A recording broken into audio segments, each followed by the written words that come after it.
आज जो हमारी क्लास है 29 क्लास है हमारी, 28 क्लासें हम कंप्लीट कर चुके हैं।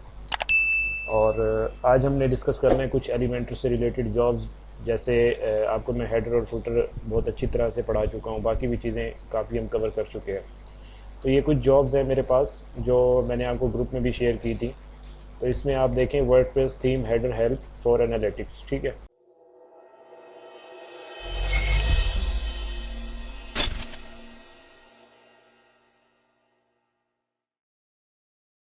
ये जो मैं जॉब आपको शेयर कर रहा हूँ, ये गूगल एनालिटिक्स जो है इसको इंटीग्रेट करना है वर्डप्रेस के साथ, ठीक है।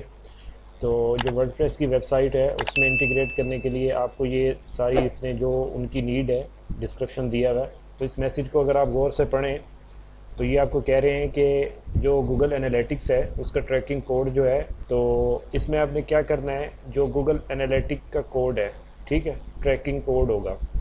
आप जब गूगल एनालिटिक्स क्रिएट करते हैं उसके बाद जो आपको एक कोड मिलेगा, वो कोड आपने क्या करना है, थीम की हेडर फाइल में जाके आपने उसको प्लेस करना है, ठीक है। तो आगे आपको मज़ीद इनकी जो हमारी थीम्स होंगी वर्डप्रेस की उसका मज़ीद जो है ओवरव्यू आपको दे दूंगा कि उसके अंदर जितनी फाइल्स होती हैं उनका क्या फ़ंक्शन होता है और उनके अंदर हम किस तरह से कुछ चीज़ें अगर इम्प्लीमेंट करना चाहें या कुछ चीज़ें हम उससे रिमूव करना चाहें या ऐड करना चाहें तो वो ऑप्टिमाइज़ हम किस तरह से कर सकते हैं।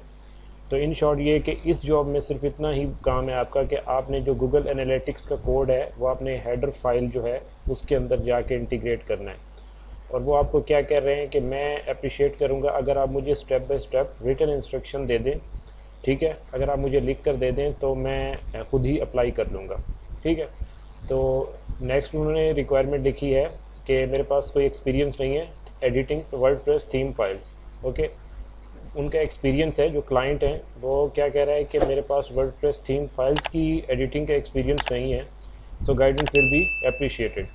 तो आप उनको अगर गाइड कर देंगे तो आपको ये आप ऊपर प्राइस देख सकते हैं, $10 से 30 USD के बिटवीन इनकी प्राइस है।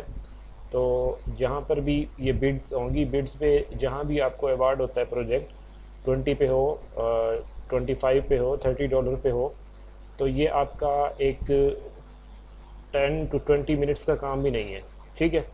गूगल एनालिटिक्स को क्रिएट करना है, वहाँ से कोड उठाना है और इधर आके आपने प्लेस करना है। ये कुछ प्लगइन्स भी होते हैं जिनकी हेल्प से भी आप इंटीग्रेट कर सकते हैं। तो आप उन्हें इंस्ट्रक्शन भी दे सकते हैं क्लाइंट को और आप जो है इसको खुद से इंटीग्रेट भी कर सकते हैं। और नेक्स्ट हमारे पास जो है सेकंड जॉब होगी। इस जॉब में हमें क्या कहा जा रहा है, WordPress site header and menu fix, ठीक है, कि आप वर्डप्रेस का जो हेडर है उसे फिक्स करें और मेन्यू को फिक्स करके दें। जो उनकी प्राइस है $30 से $250 है, ठीक है। तो इसमें क्या होगा, जो एवरेज बिड है, जो बिडिंग है 97 बिड्स, इस पर 97 लोग जो हैं फ्रीलांसर जो हैं वो इस पर बिड कर चुके हैं। तो अगर आपको ये प्रोजेक्ट अवार्ड होता है तो आपने काम क्या करना है, आपको ये site header and menu fix करना है। तो आप अपनी किसी भी जॉब पे अप्लाई करने से पहले आपको क्या करना होता है, आपने जो प्रैक्टिस की हुई है, आपने जो कुछ लर्न किया है उससे आपको ये पता होना चाहिए कि मैं ये जॉब हैंडल कर सकता हूँ। तो इस जॉब की डिस्क्रिप्शन में क्या है, my WordPress site has a couple of issues, ठीक है, with its header and menu, ठीक है। हेडर और मेन्यू यहाँ पर आपको ये क्लियर हो जाना चाहिए कि दो इश्यूज़ हैं that need to be resolve, okay. तो वो कह रहा है कि ये मेरे इश्यूज़ रिजॉल्व होने चाहिए without altering the current design, okay. जो मेरा करंट डिज़ाइन है उस पर कोई इफेक्ट नहीं पड़ना चाहिए, उस पर पड़ेगा भी नहीं, क्योंकि आपने हेडर को फिक्स करना है और मेन्यू को फिक्स करना है, आप डिज़ाइन को नहीं छेड़ रहे। क्या कहा गया कि हमने करंट जो डिज़ाइन है वेबसाइट का उसको हमने नहीं छेड़ना, करंट डिज़ाइन चेंज नहीं होना चाहिए, आपको जस्ट मेन्यू एंड जो हेडर है वो फिक्स करना है। तो मेन्यू और हेडर फिक्स करने में आपके डिज़ाइन पर कोई प्रॉब्लम नहीं होगा, ठीक है। ये आपको क्लियर होनी चाहिए, जॉब को आपने अंडरस्टैंड करना है और अपनी स्किल्स के आपकी क्या प्रैक्टिस है, आप क्या सीख चुके हैं। हेडर इश्यूज़ में क्या कह रहा है, currently the header is not responsive. Not responsive का मतलब क्या होता है, नॉट रिस्पॉन्सिव का मतलब ये है कि आपका जो हेडर है वो डेस्कटॉप, मोबाइल और टैबलेट डिफरेंट डिवाइसेस पर रिस्पॉन्सिव नहीं है। मतलब कि अगर वो एक डेस्कटॉप पे रिस्पॉन्सिव है तो वो टैबलेट में सही से डिस्प्ले नहीं करता, ठीक है। आपको इन सिंपल वर्ड समझ लें कि वो डिस्प्ले सही नहीं आ रहा उसका, ठीक है। मोबाइल पे सही डिस्प्ले नहीं होता, या डिफरेंट डिवाइसेस में जब आप स्क्रीन को जूम आउट या जूम इन करते हैं तो उस पर कुछ बैड इफ़ेक्ट्स पड़ते हैं। ठीक है। तो जिस तरह से उसे डिस्प्ले करना चाहिए वैसे डिस्प्ले नहीं करता, ठीक है। हेडर इश्यूज़ में ये आ गया। मेन्यू का क्या इश्यूज़ है? Theme menu has items that are not displaying correctly, ठीक है। थीम के जो द मेन्यू, जो इसमें मेन्यू है ना, मेन्यू के जो आइटम्स हैं आर नॉट डिस्प्लेइंग करेक्टली, ठीक है। मतलब क्या है कि जो मेन्यू आइटम्स हैं वो करेक्टली डिस्प्ले नहीं करते। आइटम्स कौन से हो सकते हैं?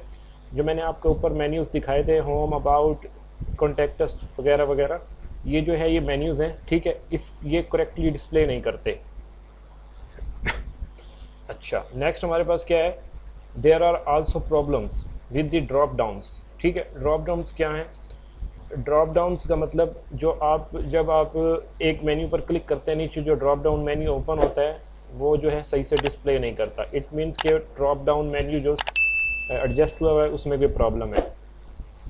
आपको थीम की लेआउट में या थीम की किसी और चीज़ में नहीं जाना, आपको सिर्फ मेन्यूज़ और हेडर को फिक्स करना है। तो जहाँ जहाँ पर मेन्यूज़ और हेडर की सेटिंग्स पॉसिबल हैं, अवेलेबल हो सकती हैं, आपको सिर्फ वहीं पर इसको फाइंड आउट करके फिक्स करना है।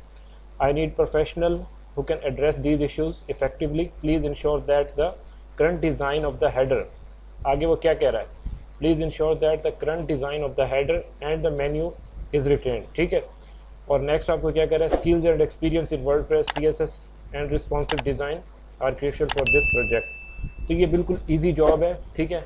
और प्राइस इसकी देख सकते हैं आप। और ये इसमें टाइम इतना कंज्यूम नहीं होता जितना आप इसको इस फिक्स और इन चीज़ों को पढ़ के कंफ्यूज हो जाते हैं कि पता नहीं कितना बड़ा इशू होगा, इसको रिजॉल्व करने में इतना मुझे टाइम लगेगा। तो ये इतने बड़े इश्यूज़ नहीं होते अगर आपको सही से आपने चीज़ों को लर्न किया अगर।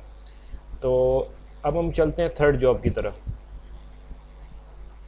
ये हमारे पास थर्ड जॉब है। इसमें क्या इशू है? Design issue with WordPress Elementor header and page, ठीक है, पेजेस।